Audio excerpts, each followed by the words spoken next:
किसान यूनियन के संगठन के सभी साथी पदाधिकारी आज यहाँ हम आए हैं। हमारा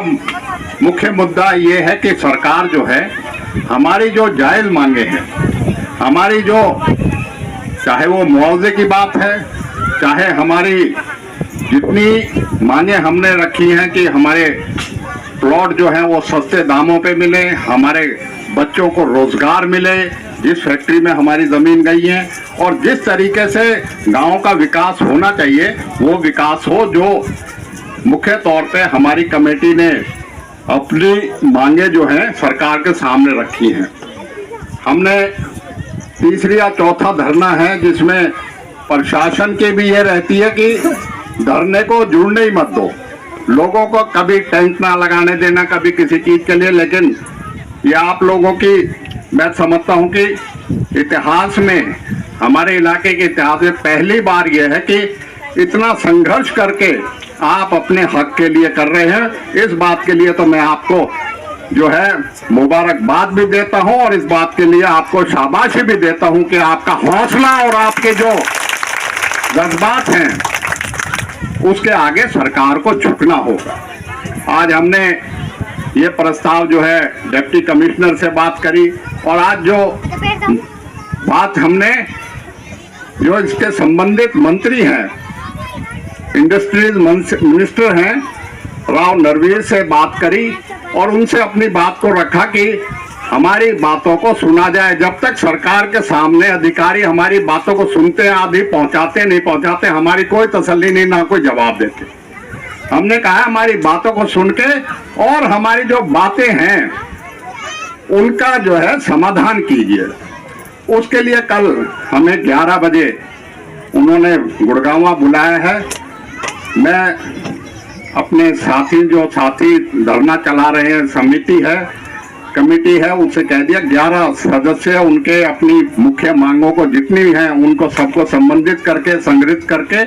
और अपने पूरी तरीके से चलो। और हम भी इनके साथ आपकी मांगों के साथ, क्योंकि जब धरने में आते हैं तो धरने में आने का मतलब यह है कि हम आपके साथ हैं, आपकी बात को आगे बढ़ाने के लिए हैं और आपकी बात को मनवाने के लिए हैं। तो हम भी उसकी वकालत करेंगे और ये धरना जो है ये तो हमारा अधिकार है।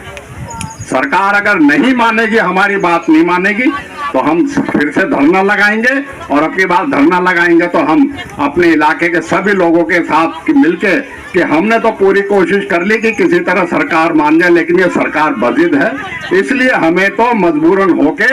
अपना अगला कदम उठाना पड़ेगा। और जो अगला कदम उठाएंगे वो सख्त कदम होगा जिससे कि हमारे किसानों की बातों को मानने पर सरकार मजबूर हो। ये बात आपके बीच में आज रखनी है और किसानों ने आपके सामने रखा है। मैं तो यही कहूँगा कि जब तक बातचीत का रास्ता खुलेगा नहीं, जब तक उस चीज़ का निर्णय नहीं होगा, हमें आप सब लोगों का जो है इजाज़त चाहिए कि हम एक बार सरकार के सामने जाके अपनी बात को तो रखें, जिससे कि बात को सरकार क्या जवाब देती है, क्या उसका निर्णय लेती है, उसके बाद अपनी अगली रणनीति बनाएंगे और अपनी जो भी अपनी आगे धरना प्रदर्शन की जो हमारी बात है उसे आगे बढ़ाएंगे। इसी बात को कहने के लिए हम आपके बीच में आज यहाँ आए हैं और आपसे यही भरोसा दिलाते हैं कि आपकी जायज मांगों के लिए पूरा इलाका, किसान यूनियन और संगठन तो हमारे साथ खड़े ही हैं, पूरा इलाका जो है उसकी हमदर्दी भी आपके साथ है, उसके जो है आपके साथ उनका साथ भी मिलेगा और आप सब लोगों को जो है हक दिला के इस इलाके की जो इतनी बड़ी मांग है हमारी उसको पूरी करवाने का सब मिलजुल के प्रयास करेंगे। इसी बात के लिए मैं आपके बीच में आज कहने के लिए, और कमेटी को मैंने सारी बात बता दी, लेकिन मौखिक तौर पे आप सबको जिससे माइक के ऐलान के माध्यम से आप सबको सूचना हमने कर रहे हैं। अगर आपकी इजाज़त हो तो, ये कमेटी ने तो इजाज़त मांगी है, अगर इजाज़त हो तो कल हम बातचीत करके अपनी बात को रखें तो सही कि उसमें क्या निर्णय आता है। आप हाथ खड़ा करके अगर उसमें इजाज़त दोगे तो हम कम ही हाथ खड़े हो रहे हैं, अगर कहीं वो है तो वे हम ना जाएंगे किसी चीज़ के लिए। बहुत बहुत शुक्रिया।